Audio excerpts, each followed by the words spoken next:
Amid the noise surrounding the MVP debate, it seems as though the Defensive Player of the Year race has not gotten the attention it deserves. Several players are worthy of honorable mentions. Evan Mobley, Bam Adebayo, and Nick Claxton have all had excellent defensive seasons. But the obvious frontrunners are Brook Lopez and Jaren Jackson Jr. So let's take a closer look at how Splash Mountain and Triple J have anchored two of the best defenses in the league. Round 1. Fight! Brook has been available for 78 Bucks games this season and makes his presence felt each defensive possession, lurking menacingly in the paint, just waiting for someone to test his shot blocking skills. He's just standing there, menacingly! Having recently turned 35, Brook is well into the twilight years of his career and has to rely less on his athleticism on the defensive end, instead utilizing patience and timing to turn away attempts at the rim. He leads all players in field goals defended per game at 22.6, with 16 of those attempts coming within 5 feet of the rim. And according to SIS's custom metric, Brook consistently leads the league in advantages prevented per game. His individual defensive rating is 5th in the league, just behind Jaren at 106.6, while the Bucks' team defensive rating is 2nd best in the league at 110.5.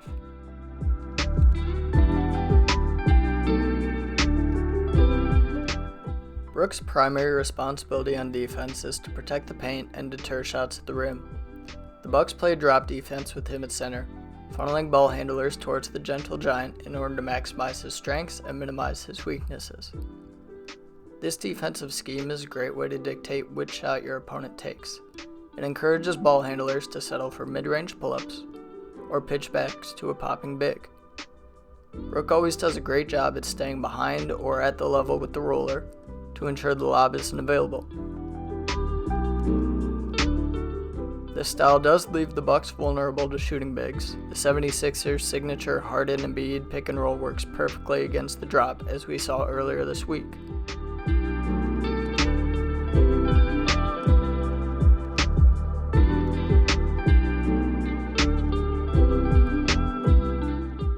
Jokic and the Nuggets attack Brook using off-ball action, and Jokic's ability to hit floaters, coupled with his high release point, limits Brook's ability to affect these shots.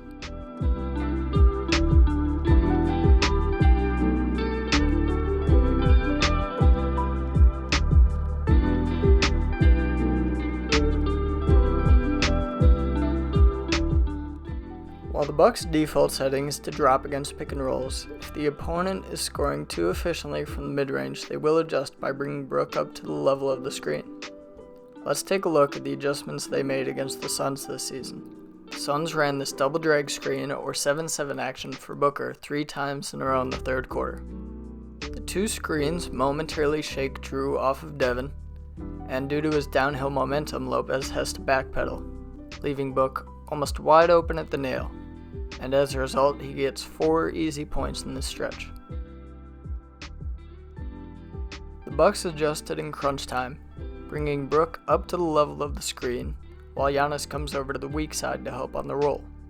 So while Brook is not quite versatile enough to switch onto guards, he can effectively defend mid-range maestros like Devin Booker by coming up to touch in the pick and roll. Overall, Brook is an incredibly reliable and consistent anchor big, staying in line with rollers and in front of the ball handler to shut down pick and rolls.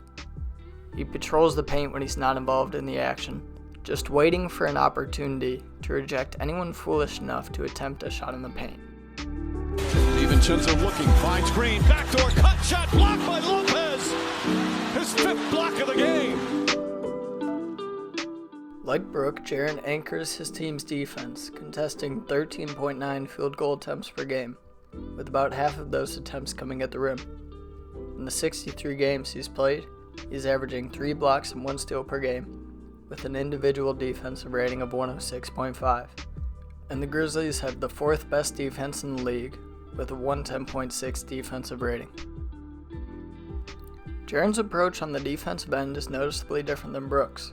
He's a much more active and explosive defender. You'll often see Jaren scramble around the court, going from the perimeter to the paint and back again. The Grizzlies usually assign him to the opposing 4 so that he can roam off the ball and shut down scoring attempts when needed.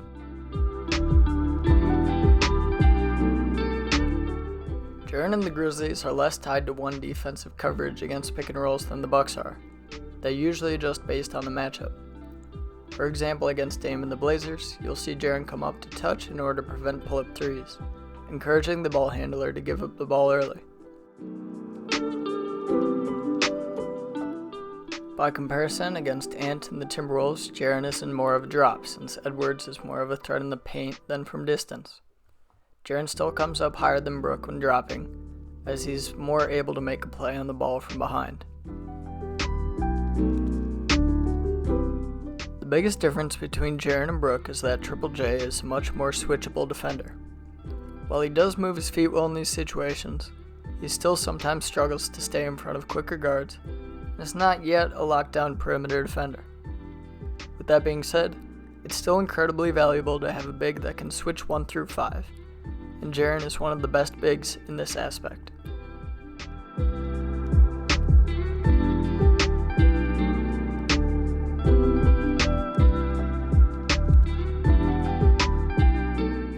As I previously mentioned, Jaren is a very active defender, and he's averaging 1 steal per game because of his ability to quickly jump into passing lanes and either intercept the ball or swipe it away.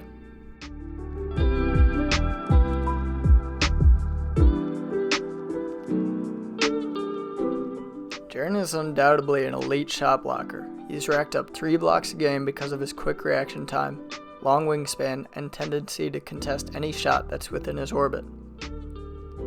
He can be a tad too aggressive at times, which can get him into foul trouble and maybe take him out of the play with the pump fake, but more often than not he'll turn away attempts at the rim, and his block percentage of 9.7 this season is the best mark in the league. And Embiid, the 5 out there for the Sixers. A fake, another one, a feed. Oh! Rejected, erased inside Jackson. 2-on-1 Ronnie. Slams it in. Look at the reaction there. Jackson triggered it all. Oh my. Brook and Jaren both anchor 2 of the best defenses in the league. And while Jaren is certainly more versatile and active, I think this season Brook is more deserving of the DPOY award because of his consistency, discipline, and workload. Brook has played more games than Jaren and defends more shot attempts per game, and he's probably the best drop big in the league right now.